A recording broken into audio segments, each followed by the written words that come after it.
राज्यों में विधानसभा के चुनाव है, तो वोट दें तो सोच समझ कर दें। आगे बढ़ते हैं, बात करते हैं बिहार की।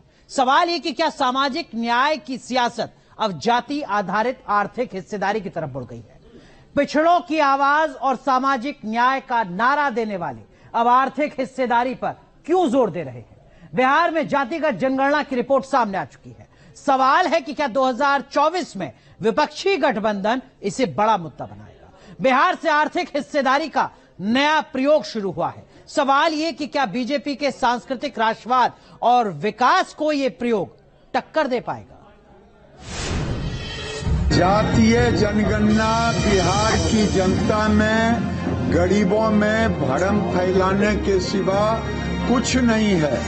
कास्ट सेंसस, ओबीसी कितने हैं और उनकी भागीदारी कितनी होनी चाहिए, ये हिंदुस्तान के सामने सबसे बड़ा सवाल है। क्या 2024 के लिए बिहार से इंडिया गठबंधन का एजेंडा तय हो गया? जिसकी जितनी हिस्सेदारी उतनी उसकी भागीदारी। क्या 2024 में इंडिया गठबंधन का यही जीत का मंत्र होने वाला है?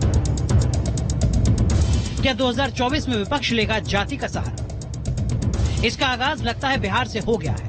90 के दशक में मंडल कमीशन ने जिस राज्य की सियासत बदल दी, माना जा रहा है कि उस राज्य में अब जातिगत जनगणना के जरिए 2024 की स्क्रिप्ट लिखने की कोशिश की जा रही है। बिहार में जातिगत जनगणना के आंकड़े जारी कर दिए गए हैं, बयानबाजी शुरू हो चुकी है।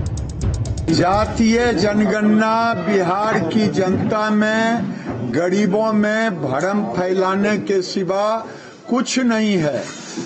इन्हें तो रिपोर्ट कार्ड देने चाहिए थी कि 33 साल 18 साल नीतीश बाबू और 15 साल लालू यादव, ये दोनों ने मिलकर राज किया और गरीबों को क्या उद्धार किया, कितने लोगों को नौकरी दी, कितने लोगों की हालत सुधरी, ये रिपोर्ट कार्ड होनी चाहिए थी।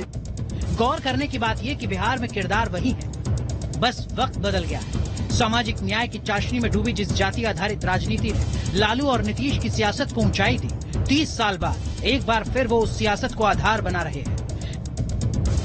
कहते हैं सो करते हैं। हमने अगर वायदा किया कि जाति गणना कराएंगे, तमाम पेचीदगियों के बावजूद राजनीतिक विरोधियों की हर साजिश को निष्फल करते हुए वह रिपोर्ट सार्वजनिक हो गया। जातिगत जनगणना की रिपोर्ट पर गौर करें तो बिहार में अति पिछड़ा 36%, पिछड़ा 27%, अनुसूचित जाति 19% से ज्यादा, अनुसूचित जनजाति 1%, जबकि सामान्य वर्ग 15.5% है। जातिगत जनगणना के आंकड़े तो बिहार में आए हैं, लेकिन इसकी गूंज पूरे देश में सुनाई दे रही है। इस रिपोर्ट के क्या मायने हैं, इसको समझने के लिए आरजेडी सुप्रीमो लालू प्रसाद यादव के इस ट्वीट पर गौर करना जरूरी है। सरकार को अब सुनिश्चित करना चाहिए कि जितनी जिसकी संख्या उसकी उतनी हिस्सेदारी। हमारा शुरू से मानना रहा है कि राज्य के संसाधनों पर न्याय संगत अधिकार सभी वर्गों का, यानी सामाजिक न्याय तो मिल गया है, अब बात आर्थिक हिस्सेदारी की हो रही है। सवाल सिर्फ लालू और नीतीश का नहीं है।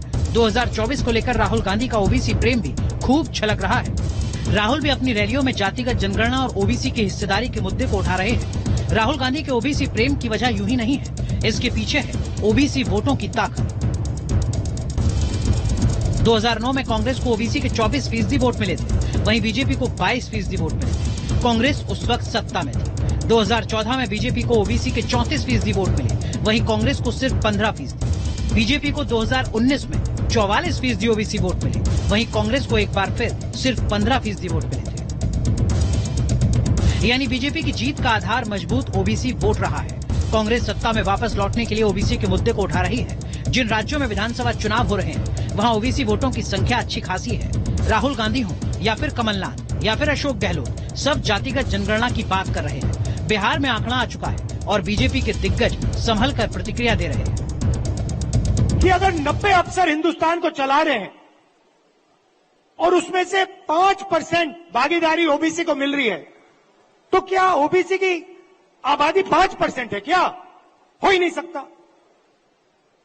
तो अगर उनकी आबादी 5% नहीं है, अगर उनकी आबादी 50% है, तो उनका 5% बजट पे कंट्रोल क्यों है?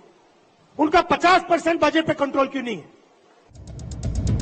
क्या ये संयोग है या फिर विपक्ष का प्रयोग कि अगले साल जब राम मंदिर बनकर तैयार हो रहा है तो उससे पहले विपक्ष जातिगत जनगणना के जरिए मंडल पार्ट 2 की स्क्रिप्ट लिखने की कोशिश कर रहा है?